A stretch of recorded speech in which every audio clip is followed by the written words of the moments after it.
Hello everyone, आज हम discuss करेंगे resonance in series LRC circuit.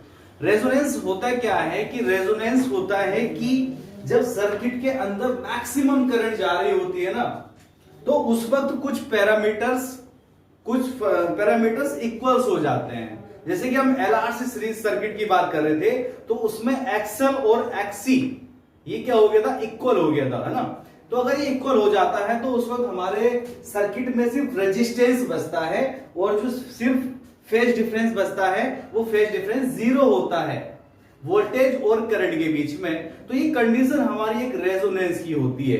Resonance का मतलब है कि जब उसमें बहुत पीक अमाउंट में करंट जा रही होती है ना, मतलब पावर मैक्सिमम पावर बन रही होती है, तो उसको हम बोलते हैं रेजोनेंस। तो इसको डिफाइन किया गया है कि resonance in a series LRC circuit the applied frequency of a EMF should be equal to the natural frequency of the circuit when the resistance of the circuit minimum at least zero is known as this phenomena is known as resonance. ठीक है, तो यहां से start करते हैं हम लोग कि रेजोनेंस सीरीज एलआरसी सर्किट में बात चल रही थी। ये इंडक्टर, ये अपना कैपेसिटर और ये रेजिस्टेंस ऐसी supply connected here. L C R E is equal to E naught sine omega T और I is equal to I naught sine omega T plus minus phi. इतना फेज डिफरेंस होता है। तो resonance को हम define कर रहे हैं कि रेजोनेंस क्या है, the applied frequency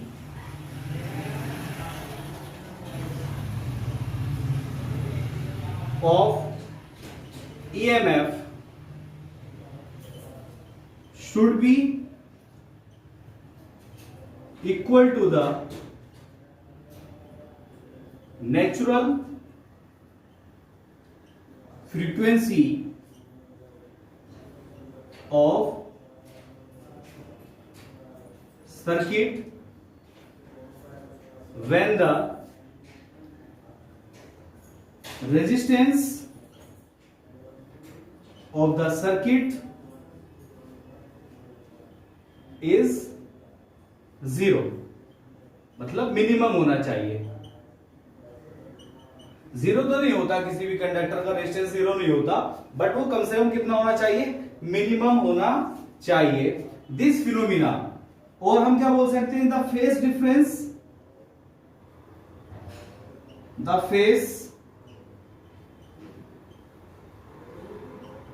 difference in voltage and current will be कितना होगा, जीरो। फेज डिफरेंस कैसा हो जाएगा, zero. This phenomena is known as resonance. ये क्या कहलाता है, रेजोनेंस। अब मैंने कहा कि ये जो है एफ को मैंने यहां दिखाया, this is the applied frequency,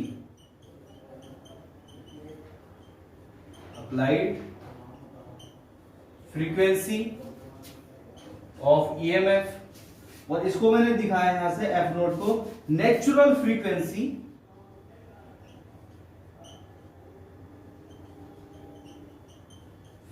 of circuit.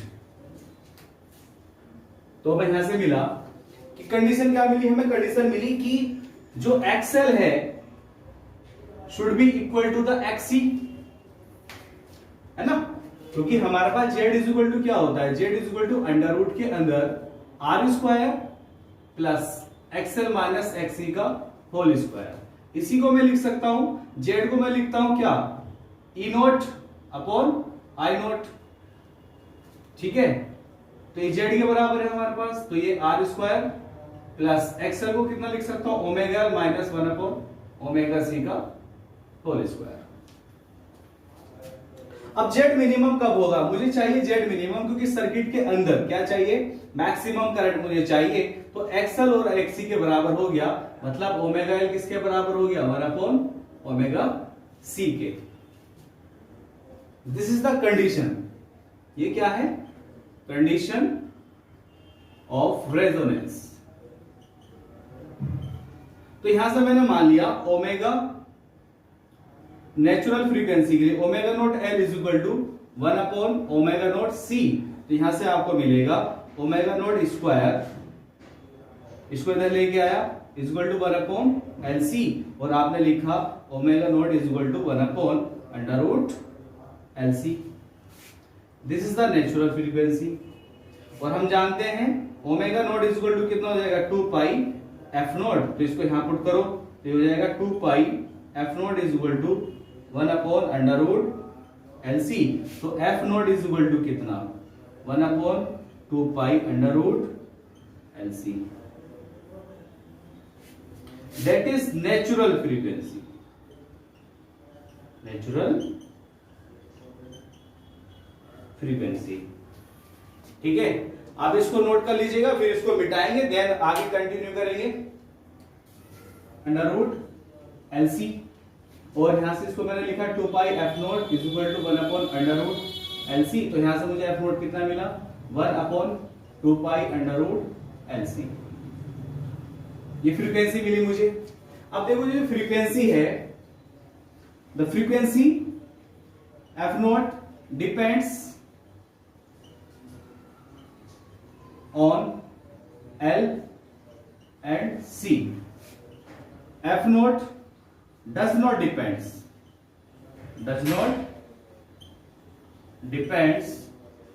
on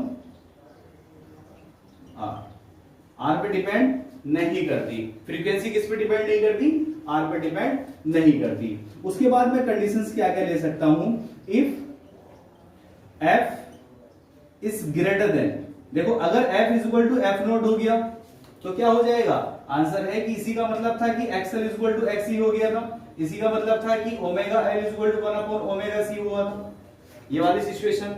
तो इस वाले केसेस में अगर f is equal to F naught हो गया था तो ये कंडीशन ऑफ रेजोनेंस थी। क्या थी ये, कंडीशंस ऑफ रेजोनेंस। इसमें हमने क्या लिखा कि हमने लिखा कि z इज इक्वल टू हमारे पास क्या था, ई नोट अपॉन आई नोट। तो आई नोट हमारे पास क्या हो जाएगी इस वाले केसेस में कि जेड हमारा क्या हो जाएगा, जेड हो जाएगा मिनिमम, जेड हो जाएगा मिनिमम, और आई कैसी हो जाएगी, मैक्सिमम। और जेड मिनिमम किसके बराबर हो जाएगा, आर के। जेड मिनिमम होकर के किसके बराबर हो जाएगा, आर के। तो हमारे पास क्या है कि आई मैक्सिमम मिलेगी। तो मैं यहां से लिख सकता हूं कि I maximum is equal to E naught upon Z, और जेड किसके बराबर हो गया, जेड बराबर हो गया आर के। तो आपने लिखा E naught upon R, this is the maximum current. तो ये इस वाली कंडीशन में है, F naught is equal to F, यानी कि applied frequency of the EMF is equal to the natural frequency of the circuit. उसके बाद अगर ऐसा हो जाए कि f is greater than F naught, f is greater than F naught, अगर ऐसा हो जाएगा तो क्या होगा, तो हम ये मान लेते हैं कि XL is greater then XC, मतलब omega L greater than 1 upon omega C। ये वाली सिचुएशन हो जाएगी। तो इस वाली सिचुएशन में हमें क्या मिलेगा, तो आंसर है जेड हमको इंक्रीज होता हुआ मिलेगा, जेड हमको इंक्रीज होता हुआ मिलेगा। और अगर जेड इंक्रीज होता हुआ मिला तो हमें आई कैसा मिलेगा, डिक्रीज होता हुआ, आई भी डिक्रीज होता हुआ। उसके बाद अगर ऐसा हो जाए कि f is less than to F naught, तो अगर हम ऐसा मान लें कि x is greater than xl, और ऐसा बोल दें कि omega l is less than 1 upon omega c, तो इस वाली कंडीशन में भी जेड क्या होगा, इंक्रीज होता हुआ, और करंट क्या हो जाएगी हमारे पास, डिक्रीज। तो सिर्फ जो रेजोनेंस कंडीशन है वो कंडीशन सिर्फ यही है, नेचुरल फ्रीक्वेंसी इसके बराबर हो जाती है। अब थोड़ा सा ग्राफ पे डिस्कस करते हैं जरा। ग्राफ, तो एक ग्राफ मैंने देखा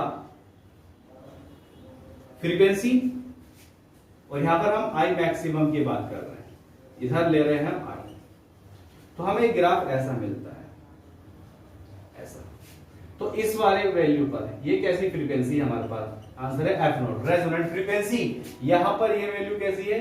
तो आंसर है ये वैल्यू हमारे पास I maximum, I maximum value. तो दिस इज द रेजोनेंस। ठीक, यहां पर रेजोनेंस होगा।